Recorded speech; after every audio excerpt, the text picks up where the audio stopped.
All right, Tunde Sobomehin, welcome to Transcend the podcast. How you doing today? I'm beautiful. It's Friday, and it's always great to be with you. Thank you. Thank you. Well, I'm really excited to have you here because I have known you for probably all of my adult life, actually, since we met when we were both in college, but at different Yeah. schools in Silicon Valley. I went to Santa Clara, you went to Stanford University, and of course, met through your awesome brother, Dele. So this is like, I realized I've been in the Bay for about 18, 19 years now, which is mind blowing.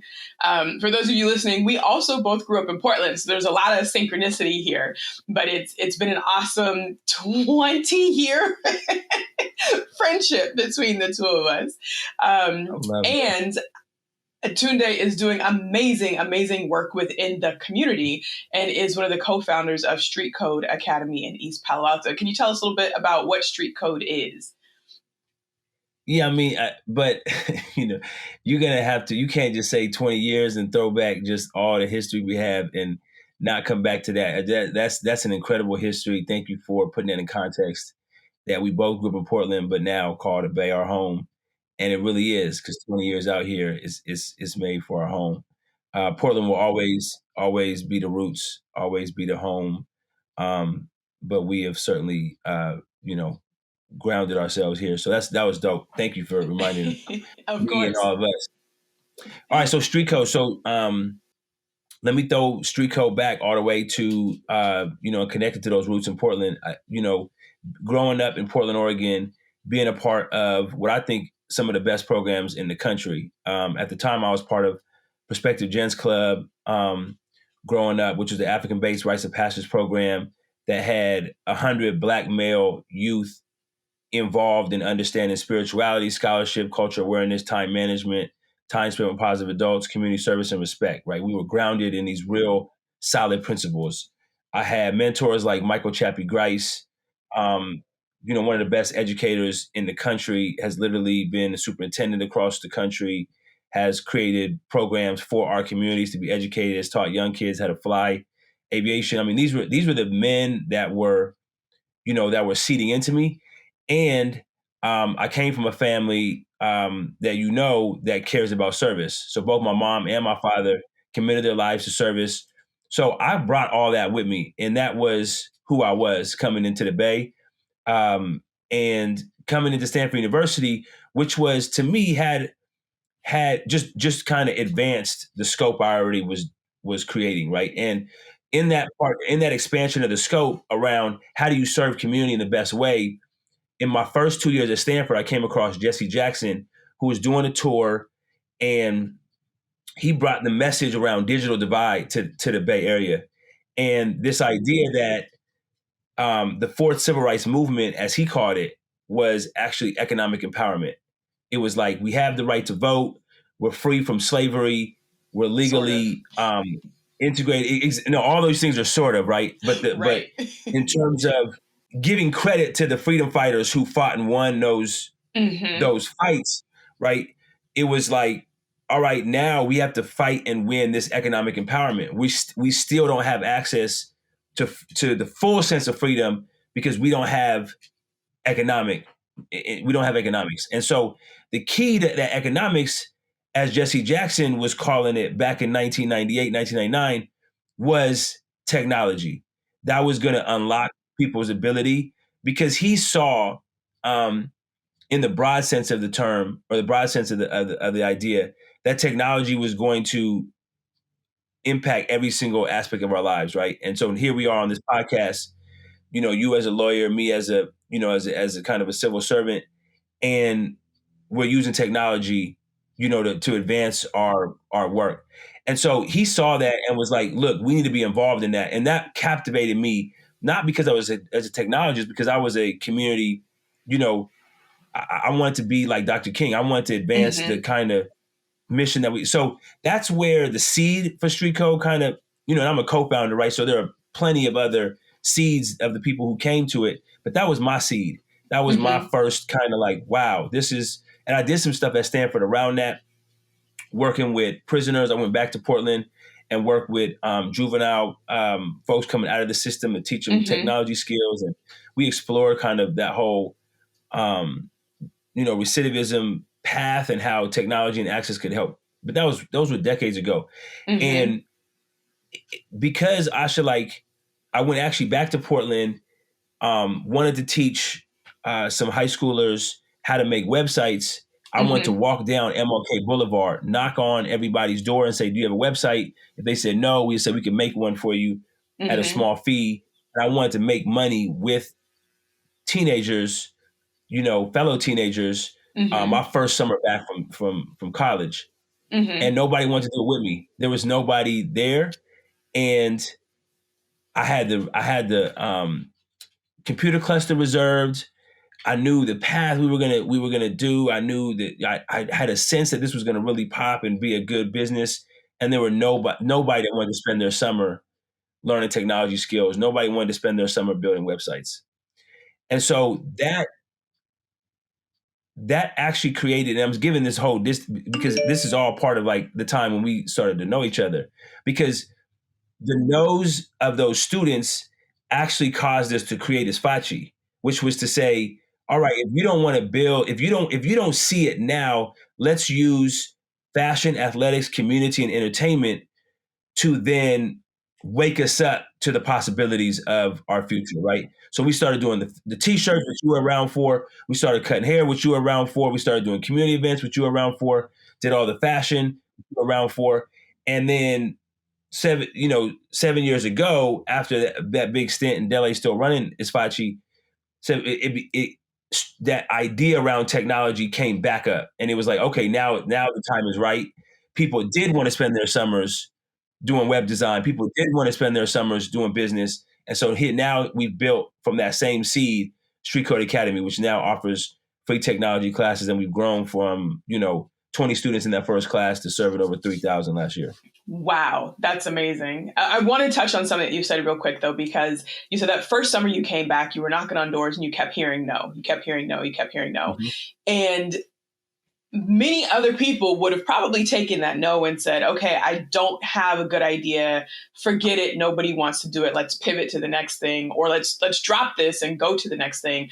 But you didn't drop it. You pivoted and said, how can I talk to the audience that I want to talk to in a way that they can understand what I'm saying? And so essentially you pivoted into the things that the community was looking for, fashion and haircuts and, community events, so that you could reintroduce your original idea now with an audience that you have primed who is receptive to hear it. So I think that's like absolutely brilliant and genius, because so many of us give up on our goals before we even get started, right? But you had the foresight to say, okay, maybe not right now, but let me do a few things to make sure that it gets ready and introduce it into the community in a way that is receptive. So along that same line, like, how is street code different than from, I don't know, maybe some like coding academy that you would take, at the Berkeley extension, or, something else that has not come from you and your co-founders? How is it different? Wow. Well, first, I mean, you're such a gift to our world. And I say that kind of emotional right now because the way you just package street code and the way you just package kind of what I've done um, was so beautiful.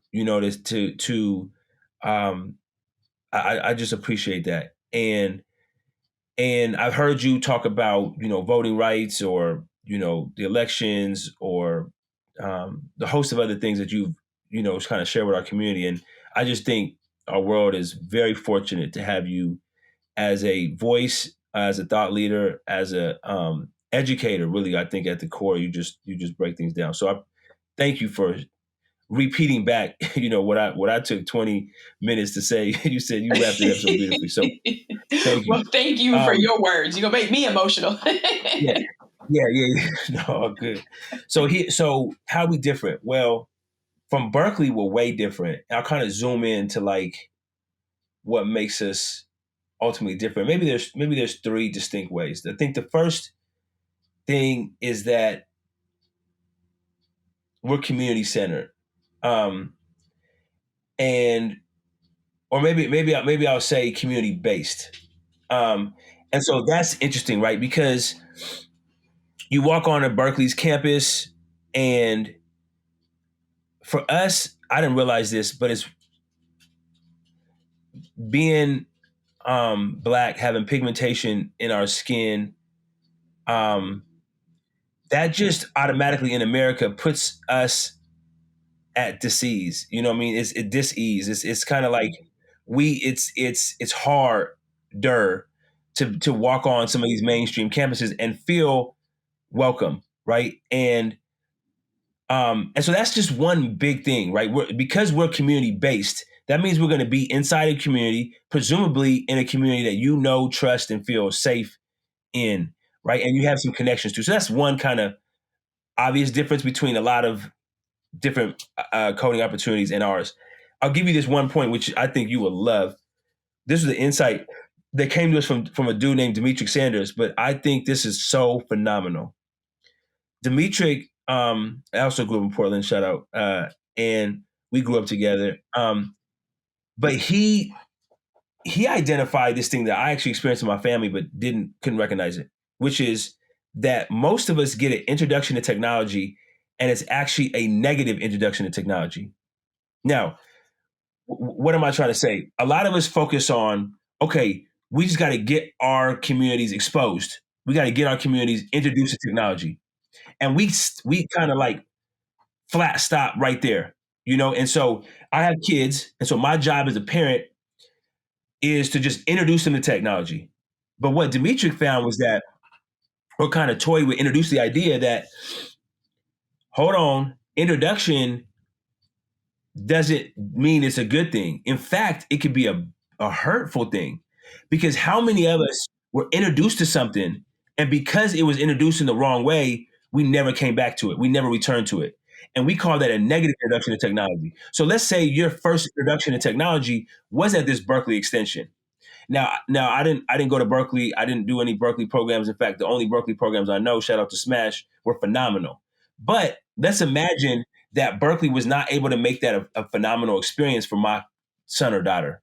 Now their first introduction to technology is actually bad, and it gives them a negative taste and a negative experience. It doesn't hook them. It doesn't excite them. It doesn't ignite passion, and then now that's worse. So the first thing that we do is we're community based. So I think that that's going to give you a positive introduction to technology. That's first. The second thing we're different is that we're family centered. Now that's so you have some very much community based programs, but they focus only on high schoolers, or they focus only on middle schoolers, or they focus only on adult learners. And so because we're family based, we're making even that environment even more comfortable. And so we're learning that when families learn together, that that increases the retention, that increases your passion, that increases, and then when you learn together, now everybody's advancing exponentially, right? Because those Right. conversations come home. So Mm-hmm. we have grandparents learning with grandkids. We have uncles, with nieces and nephews, et cetera, learning together. So that's the second thing that I think is unique. And the third thing I think is that we go deep into real technology, right? So we're talking about machine learning and artificial intelligence and blockchain and Mm-hmm. NFTs. Like we're talking about the depth of coding as opposed to, or of technology, as opposed to just the surface, right? So many of our programs Right. focus simply on exposure and don't Mm-hmm. really go deep. And so the fact that we're community based, the fact that we're family centered, the fact that we go deep, I think makes us unique. Right. I love those values. If you, I assuming that maybe you call them values within in the company, but I can see that those values are also apparent in you and also apparent in some of the other people that I've met from Street Code. But it's for those of you who are listening, thinking about bringing your values to the table and then adding sort of the business on top of that, right? Because the business is teaching children, not just children, everybody how to code, the whole family, the whole community, but you're doing it in a way that is from the community, of the community, serves the family to create these bonds, and then it just sort of permeates, right? Because now the kids can talk to their parents know what's going on, they can bring their grandparents and their cousins, all of that stuff.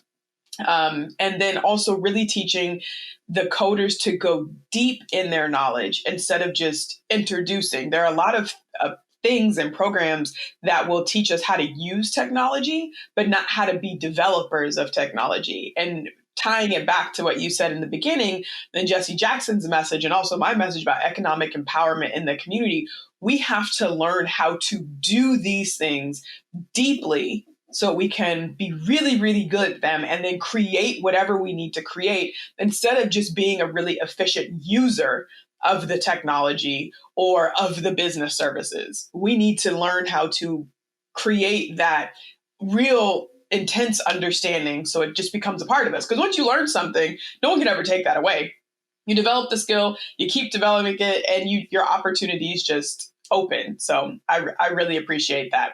How did you all decide to become a nonprofit instead of being a for-profit business? There are tons of people who have beautiful missions and want to serve the community.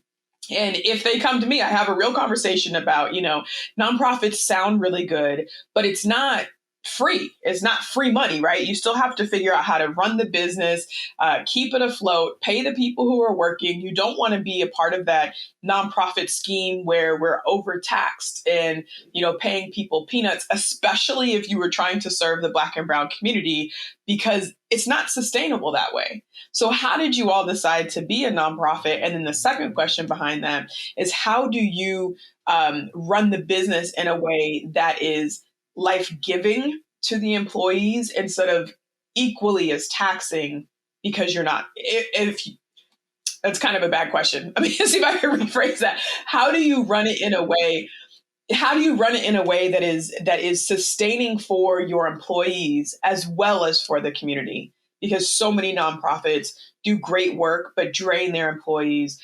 Turnover is high, retention is low, and frustrations are out of control. Wow. Your questions are so on point. I don't. How many questions do you have? Because we're gonna be here a long time. These are just off the cuff now. Okay. All right. Well, you hit some crucial things. Very timely. Let me see how I can get to these. So first, you talked about this idea around being a nonprofit and not being free. What made us choose that? Well, we always knew that we wanted to be a for-profit, nonprofit, and an investment arm. That was part of the original concept. Now, to your point, right? Thinking about, so let me back up. Why is that important? Well, we knew that we couldn't say it like you, and we didn't have the conviction, but we did know in the bottom of our hearts that nonprofits weren't going to be able to fully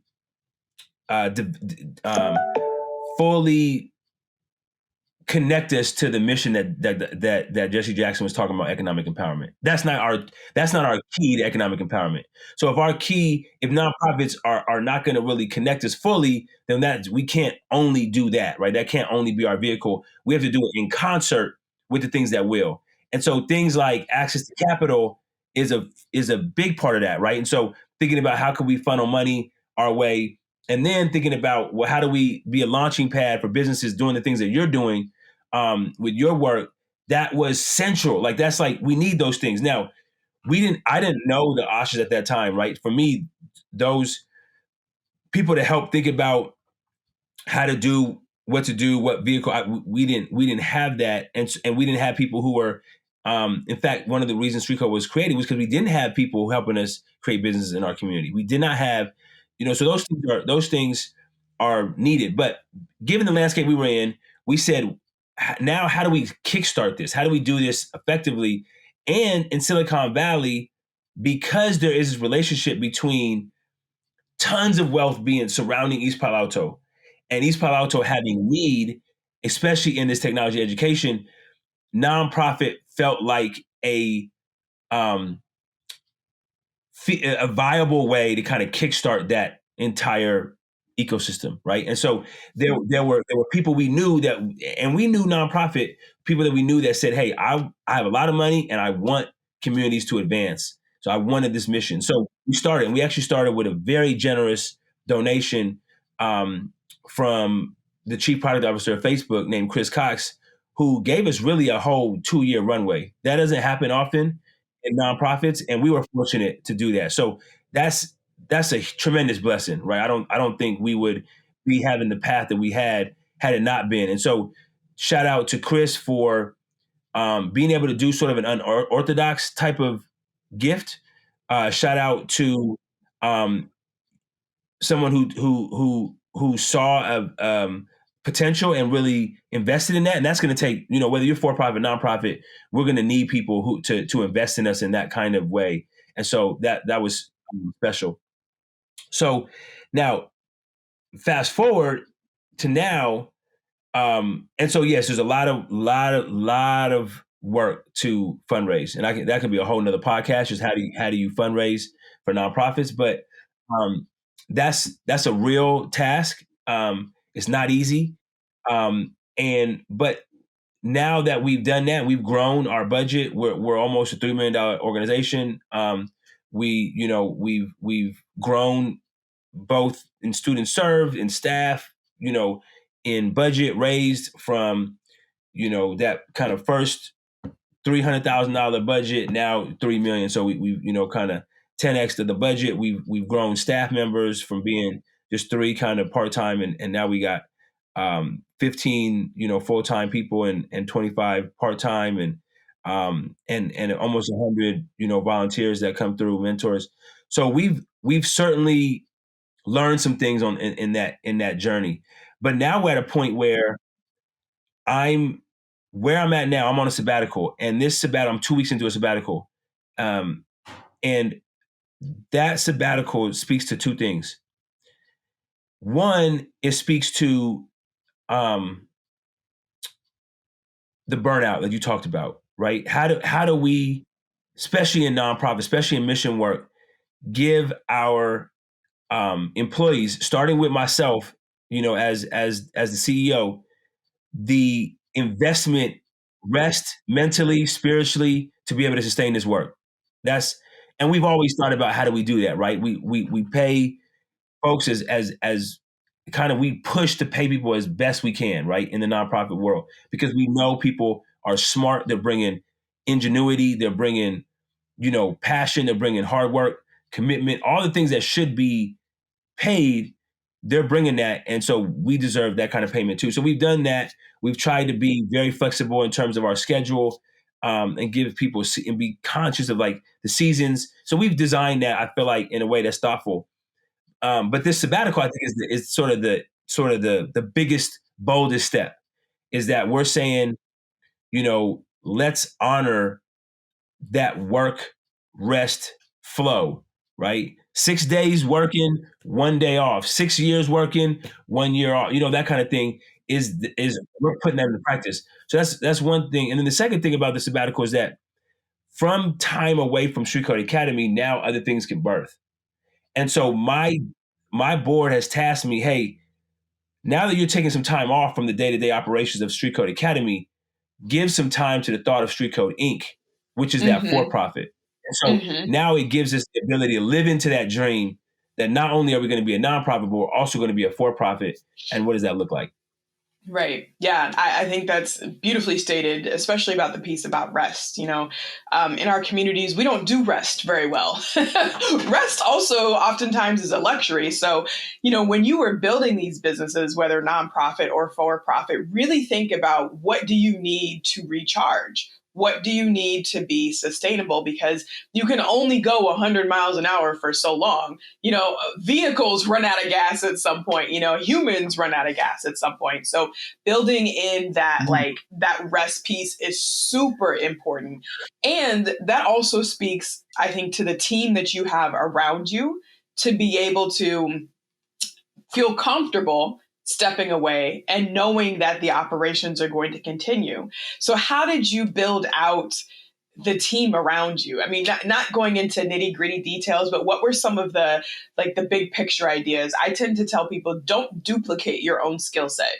You don't need 5 of you. You need 4 other people who bring different skills to the table, because then you have more reach. So how did you think about putting people into place, especially in the beginning when it was in the idea phase? Who did you know or think to reach out to, and why?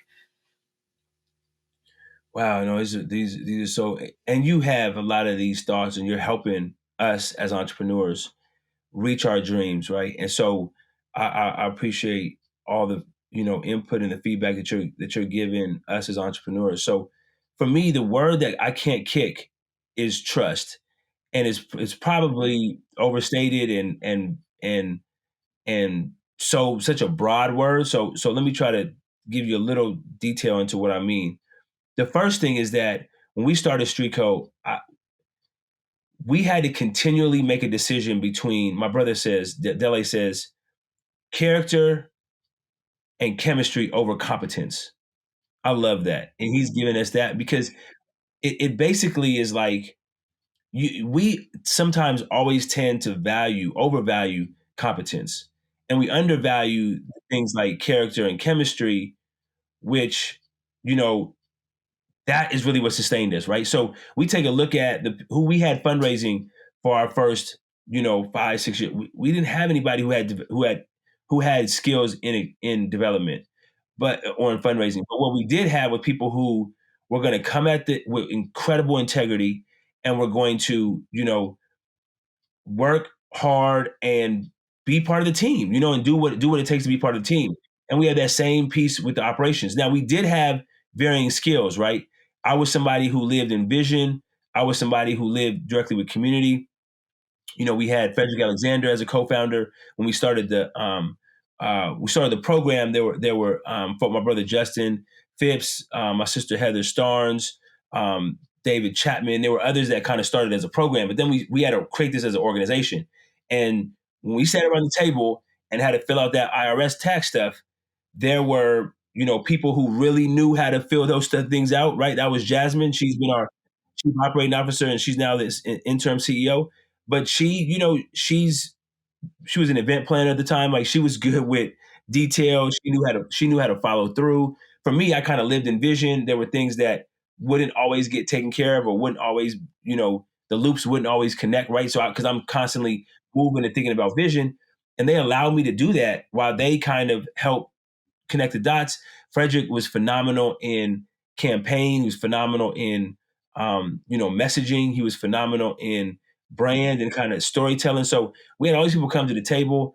Tamara, my wife, had a background in education. She, and operations, right? So she brought that experience about what kind of model are we going to bring? Is this going to be, what kind of program, what kind of organization are we going to set up? She's thinking long term. She's thinking operationally.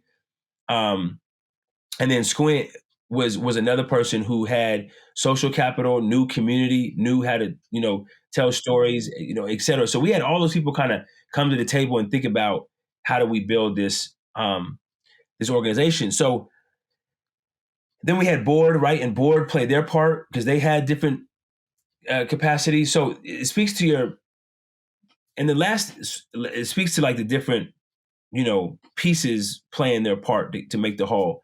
But the last thing I'll say about trust is that it wasn't easy, and it's not easy. I'm 2 weeks in, right? It's not easy stepping away from the organization as the founding and current CEO, right? How do you take those?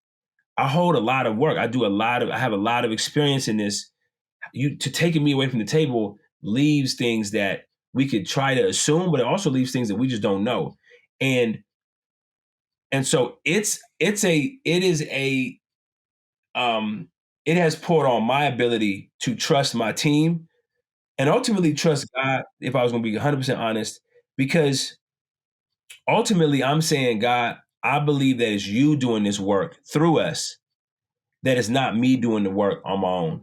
And so that is the primary part of trust for me. And then I have to say, God, I know you can use Jasmine, Tam, Frederick, Squint, Aaron, Stephanie, Jesus, the rest. I know you can use these folks too, Right. just like you've used me.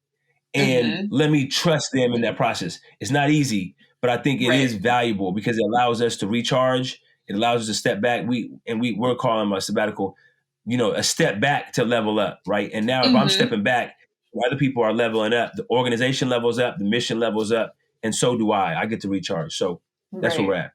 Yeah, that's awesome. Let's talk about the power of relationships real quick, because I know that you and your wife, Tam, met in college, right? You're working together now. I know a number of the people who are surrounding Street Code, whether they're actually in the organization or connected to the organization and supporting them, are people you have known for a number of years. Mhm. I think we tend to underestimate the power of developing genuine relationships. Oftentimes we think, oh, well, I need something now, so let me cultivate a relationship. But can you speak to how relationships have helped you build this organization and also supported you maybe individually as the CEO of the organization? Wow, you gonna make me tear up. I mean, I've never been asked these kind of questions, so you got to forgive my pause. But I mean, these are not things that I knew, right? These are not things that I knew. Okay, let me develop these relationships with you, for example, over 20 years, and now when I have a legal question, I could call you up. I didn't know that, right? I didn't think. Um, but I think this speaks to kind of what Dele's talking about with character and chemistry over competence. What Dele is saying is over the long haul, I want to bank on character being something that's going to um, take us further than anything else, right? And take us further than just that competence. And I think that's kind of how I, you know, approach relationships. I never thought that relationships were going to be, I just loved working with people who I trusted and who I believed in and who I love, right? So I'm going to call you first. I wanted you to be our lawyer, right? That was, you eventually connected with another one. But that was like, because I like you and I like working with you. So that's kind of how I approached it. It was very self-centered in that way. It was like I want to work with people who I enjoy, and so and and we've been able to do that, right? And that's enjoyable to me. Like this whole family business kind of idea. That's kind of my dream. So we co-founded Isfachi with Dele and with Tam and with Ibrahim and Ajay, like people that we like. These are my family. You know what I'm saying? This is my The family. So OGs in my mind. the OG, the OGs, certainly OGs, and now Johnny's an attorney, and Ibrahim's a doctor, and Dele's wearing his fachi, and so they're OGs, and now because we have that, now if my dad is going through something, I'm calling Ibrahim, right? He's a co-founder of Isfachi, 20 some years, whatever, we go back 20 years, but now he's a medical doctor and is able to help me. You know what I'm saying? So those relationships, but I think it starts with just character. And at the end of the day, what I want is to make God happy with how I live my life. So it forces me to kind of focus on my character. And then what we see on the flip side of that is there's return on that. There's return on, okay, now I'm able to build a family, now I'm able to try to build one brick at a time, right? One day at a time, a marriage. Now I'm able to build a business one brick at a time, one day at a time, right? So, but at the center of all that is just me trying to work on, my character, and that is a focus in and of itself. Yeah, I think that's a extremely important point, right? It starts with us and it shoots out from there, because then when you have real relationships with people, people are also willing to leverage their own relationships to help you. So like for example, when you were asking, you're writing a book, which is amazing. That's not the kind of thing that's not the area of law that I practice, but I was able to connect you to someone else that I also love and adore and who is a talented attorney. And then because of my relationship with both of y'all, now y'all have a relationship that is fruitful and getting Mhm. you to where you need to go. And it is Yeah. also enjoyable because there's chemistry and character, like Dele so artfully said. So I agree. You don't always need someone who's at the most skilled necessarily, but connect with people who are fitting within the value ecosystem that you have, because that's going to take you much further. Skills you can learn. Character you could change a little bit, Mhm. but that chemistry, that's also really really important in business. So I Yeah. really appreciate that. Couple more questions. How do you balance? Because you've got 4 beautiful children. You've got an awesome wife I absolutely adore. You've got Dele, you've got Remy. Those are both of your brothers who are in the Bay. Remy's got his 2 kids himself. Like your Yeah. family is huge and dynamic and awesome. How do you balance running this business and also being present and accountable to the family? And I say that Wow. because I think a lot of people think you could do one or the other. I've heard so many people, I think especially guys who, let me not stereotype, but I have heard multiple men feel like you've got to get this business thing, the financial thing right, and that family is a distraction from that. But from the outside looking in, it seems like you have been able to integrate because the family has always been there. And I admire the way that you integrate family and business in this entire ecosystem. So how do you do that? What do you think about that? How do you balance that? Mm, wow.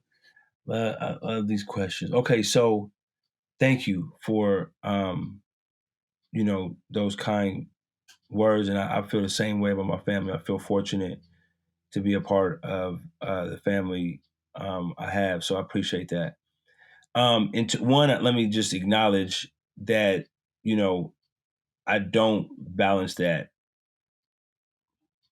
you know in the way I wish to balance it, right? And so part of the reason for the sabbatical was my acknowledgement that my support of Tam as my partner, as my wife, was very much imbalanced.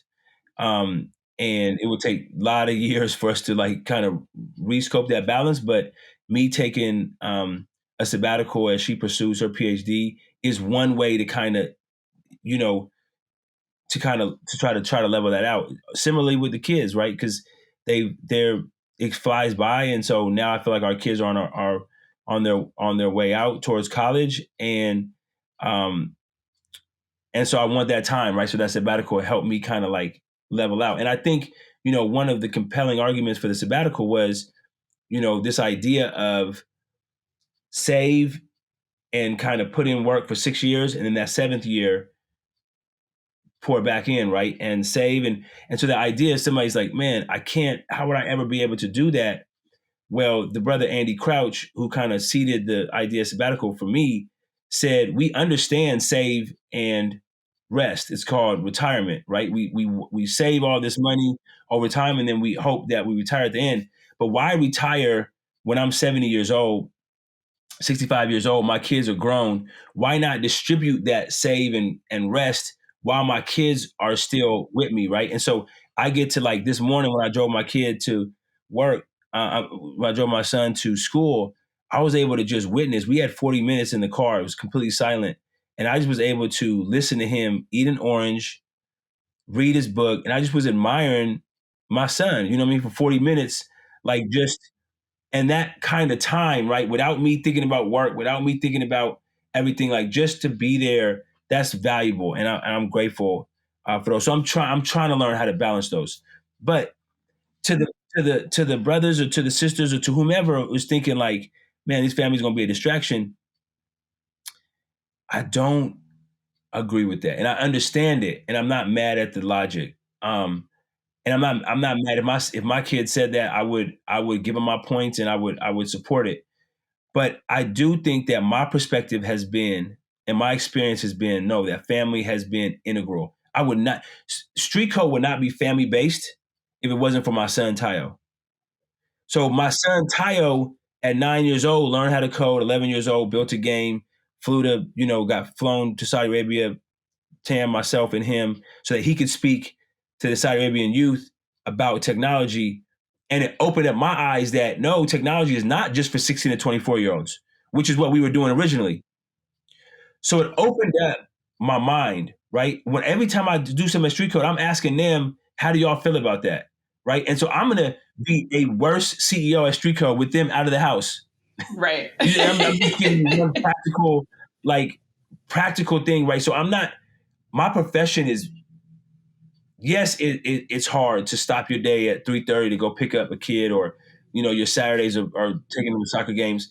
But I've met people at soccer games that have helped me with street code.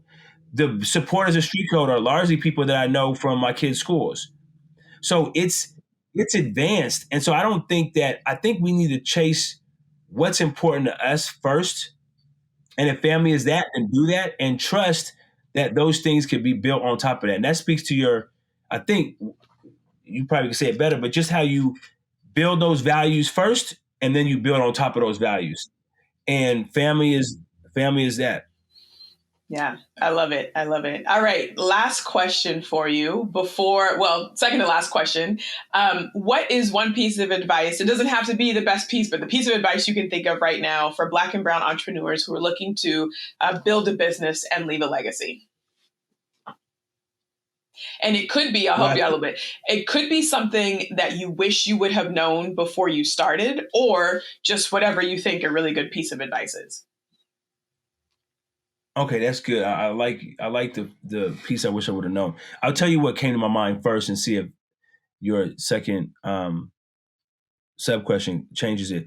My first thing was going to be around um, you know, those values and sort of trusting those values and building on top of those. And I think I'm in the middle of that and I've tried to practice that various times, right? Like, do I think whether it's been very like practical in that do I want to let this person go who's been phenomenal in ABCDFG, but I don't think they're right for us. That may make me look like a very um, poor decision maker, but I've trusted my own value, or whether it be hiring somebody who may not have experience, but you feel like this person is like that same kind of dynamic. So I'm trusting my own values. I'm constantly working on my own values. If I was an entrepreneur, I would want to say that. Now, the advice I wish I would have known early on is I wish I would have known that investing in the people around me benefit me. I sometimes think I started off thinking it was very much about me, what I need to know, what I need to learn, what I need to, be good at. And I think I wish I would have been more supportive of investing in my kids, in my wife, Tam, in the people around me earlier. I know that I've built a conviction around that now, but I think earlier investing in them would have only made me stronger earlier. And that's a piece of advice I wish I would have known earlier. I love it. I love it. I love it. Thank you so much, Tunde, for spending your, what's today, Friday morning. I don't know when you all are listening to this, but we are recording on a Friday morning on your sabbatical. So I appreciate that you're spending a little bit of your free time or your newly distributed, newly assigned time with me this morning as we're recording. If people want to get connected with StreetCode Academy or connect with you, what are the channels that they can do that through?